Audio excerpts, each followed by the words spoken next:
This is my Fox DHX2. This is my water bottle. This is my Fox 38. Where's your fender? Right there. While on a trip through British Columbia this spring, I had the pleasure of meeting up with Pink Bike Academy winner and top EWS racer Evan Wall. I did a whole video getting to know Evan a little bit and riding with him on one of his favorite trails in Squamish. I'll link to that in the top right corner. Now in this video, we're going to focus on the bike that he's using for his 2022 race campaign. Oh, that's the one. A big thanks to Jensen USA, who sponsored this video. Down in the description below, not only do I have a link to the Devinci Spartan at Jensen USA, but I've also listed as many of the components as I could find that Evan's currently riding. Anything you purchase from those links will directly help support us to make videos like this happen. In addition to Jensen USA, I'm also personally supported by the folks at P&W Components, Industry 9, and Remedy Supply Co. Where would it look least weird for me to stand? Yes. We're up here in Squamish with none other than world famous Evan Wall from Devinci Cycles and the Pink Bike Academy.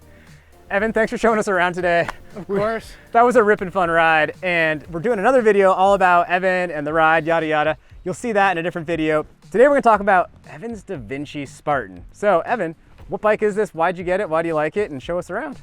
Cool. Yeah, this is my, I don't know if this stick is dumb or not, but here we go. This is my large Devinci Spartan HP. Large? Large, yeah. How tall are you?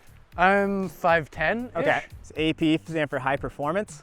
Harry Potter? It means double things. High performance, obviously. Yep. And high pivot. Okay, where's the high pivot? Right there. Ah, okay, Yeah. okay. Okay, so size large with the high pivot. This is the DHX2. Yeah, I always And- get confused on that. X2 is the air, DHX2 is the coil. Yeah. So come stock with that shock. When I got the bike, I had the Air Shock, Okay. the Float X2. And after doing some testing, I personally chose to go with the Coil. Why? I like how it's a little bit more supple off the top. So like the small braking bumps, I find it like, it just reacts a little bit quicker to them. Okay. Which I find you have a lot more of that than like big holes in an enduro race situation. Sure. And then also on longer tracks, it stays more consistent through when it heats up. Oh, good point, good point. I always forget about that. Yeah, so that's kind of the big thing for me and why I went for Coil. And I've been loving it since I put it on, so. Well, you also mentioned this bike's pretty glued to the ground, so it would make sense that if you're not gonna jump for every single little bump, you want it to be maximum plush, max traction. Yeah, I think some people might say that the Coil feels a bit more like dead or less playful, but Sure. for me that's not kind of, I'm staying more on the ground rather than popping everywhere. But yeah, your so- goal is to go fast. Yeah, like. so it works good for me. Cool. Other people may have different opinions. Oh, I hope they do, and they should leave them in the comments below. Exactly.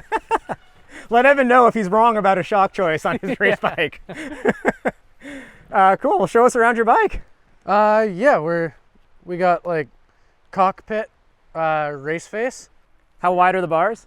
I go 760. Okay. Yeah, And is this a 35? 35 mil, 35 mil rise and 35 mil stem. Oh, and 35 mil diameter. Yeah. All the Oh, 35s. we got to restart. This is a 40 mil stem.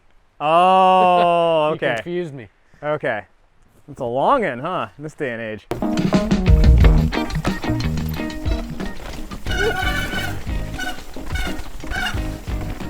So why are you running 760 with bars, and why is that the best bar width? It is absolutely the best bar width. You don't want anything other than 760 mil. If you do, cut them down right now. I was 750 for years. Oh, wow. And then decided to try bigger, mainly because my Moto had 820 mil bars, Yeah. and it was such a big difference. And I ended up cutting the Moto bars down a bit and going up to 770 on the mountain bike. Oh, wow. And then just found I wasn't cornering as better. I couldn't get as much lean, and like the bike felt less nimble. So then I slowly bucked them down a bit and ended up at 760, and I'm happy there. And all year, same cockpit setup, or do you ever tweak Pretty similar. all year long? Yeah. Cool. I don't know, maybe if I was going to a downhill track, I'd go slightly wider, or I did go slightly narrower in Tweed last year because there's lots of tight wiggles, Yeah. but I think I'll stay 760 for Tweed this year. Do you ever change your stack height with spacers? A little bit, just to, you know, see when we're training if it makes a difference. Yeah. I think I've settled in right where it is. Cool. Just like a 10 mil underneath. 10 mil underneath. Cool. That's pretty low. I've been going a touch higher lately, but I'm also not trying to go fast. Yeah, I was higher with a 20 mil rise bar. Obviously. Yeah, makes sense. And then I went to 35 and then dropped it down all the way. And it felt too low, I think, because the rise also brings you a little bit further forward. So then I went back up, and yeah, I've been liking this. It feels like a good balance point on the bike. So if I pointed out that eagle over there, and then I got my Allen wrench out and moved to brake levers, would you notice? I probably would pretty quick. You think so? The brakes are the one thing. As soon as they're a tiny bit off, like, I'll go like this and be like, oh, something's wrong. Okay, good thing there's no eagle over there. Cool, how are your brakes set up? Not stupid flat, but like maybe on the flatter side of things compared to some people. And so our whole audience here knows flat is like when you're running them like a French person where they point up to the sky. And then here in North America, we run them a little bit more pointed down. Yeah, and I also have my hand kind of in like this rather than this, so I run my brakes pretty far in like that. Inboard? They're not that far though. You only have like, it might be 10 mils in from the grip. I guess maybe because I hold on with my hand overlapping the edge of the grip quite a bit. Okay. So my hand tends to be pointed in like that. So you're just running preference. 770 width on 760 bars. I guess so, yeah. Cool. And then what size rotors? 200s front and rear. That's only a 200 in front. That's Yeah. huge. No, That's a big old adapter. Are you sure it's not a 220? no, it's a 200. I've tried 220s in the past years. They were good. I bent them definitely more than the 200s. Interesting. Yeah, I'd like to do some more testing with the 220 again though.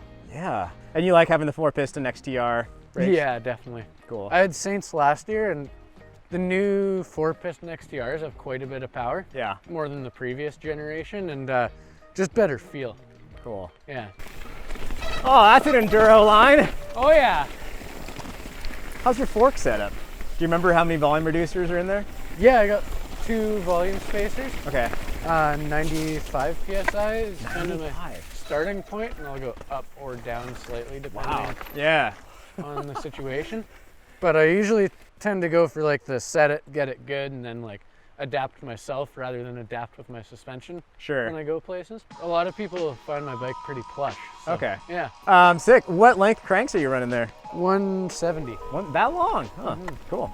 Is that just what they sent to you, or do you care what crank length you have? I've never been super picky about crank length or anything like that. Okay. 170 or 175 to me, give or take, do the same thing. Yeah, it's a small difference. Yeah. And you I'm had no a roadie. you had an interesting comment about your cassette in back and why it's so small. I just really like small cassette means I can run the small derailleur, and it's just a little bit less to worry about in my opinion. The cage ends up being quite a bit shorter, so less chance of snagging it on things and less leverage when you do. Sure. Is this a reaction to breaking that derailleur hanger in the Pink Bike video? Maybe it is. So how often did you break the longer cage derailleurs or bend them or catch them?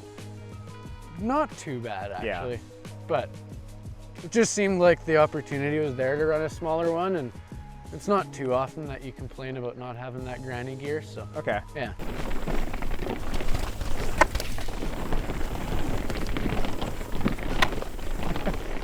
Most dangerous thing we'll do all day. Oh yeah, especially this bit. Yeah. Another thing that doesn't meet the eyes, but is pretty significant. Tell us about your wheel, tire, rim, and insert choices.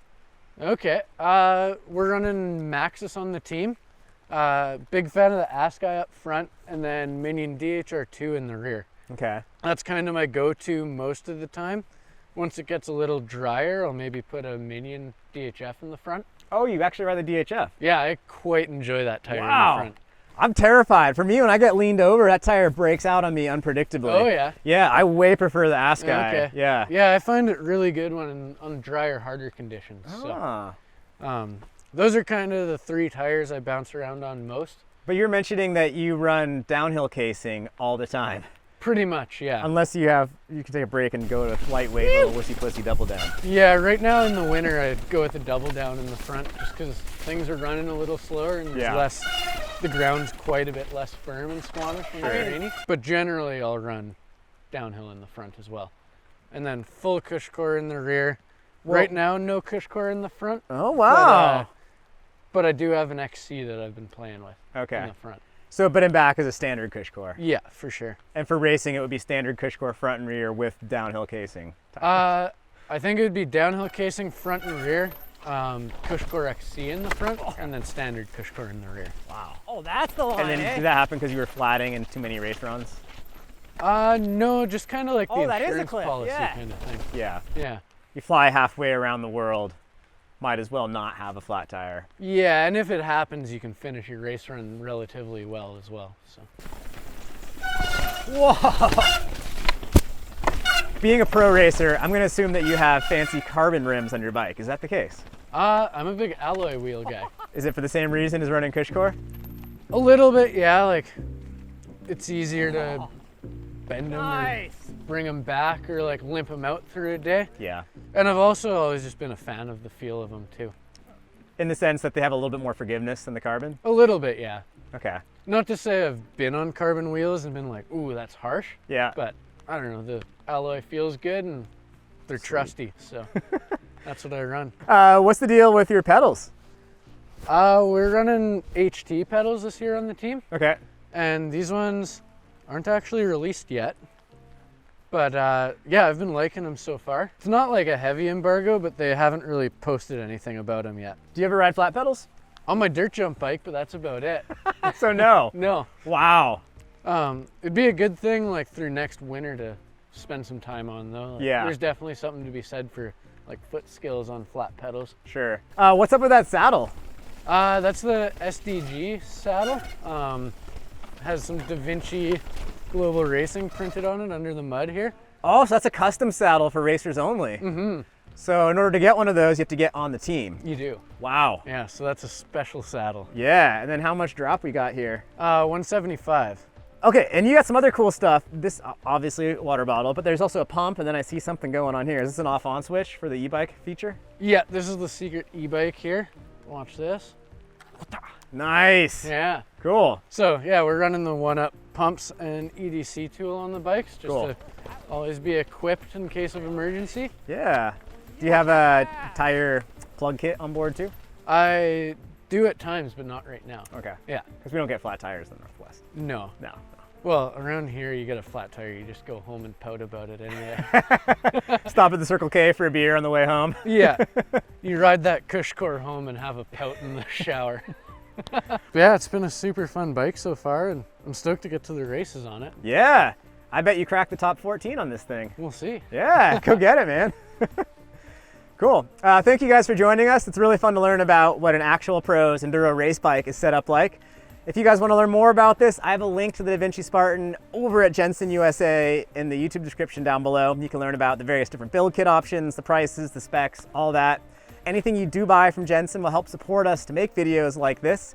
Jensen's a huge part of our program. And thanks to Evan. Appreciate the tour. Of course, And yeah. your time today. Good to have you. Thank you. And let us know in the comments below, what would you change on this bike? What is Evan doing wrong on his personal race bike build? You might learn something from the comments. I'm excited. Cool. Well, thank you guys for watching. I'll see you all in the comments down below. Peace.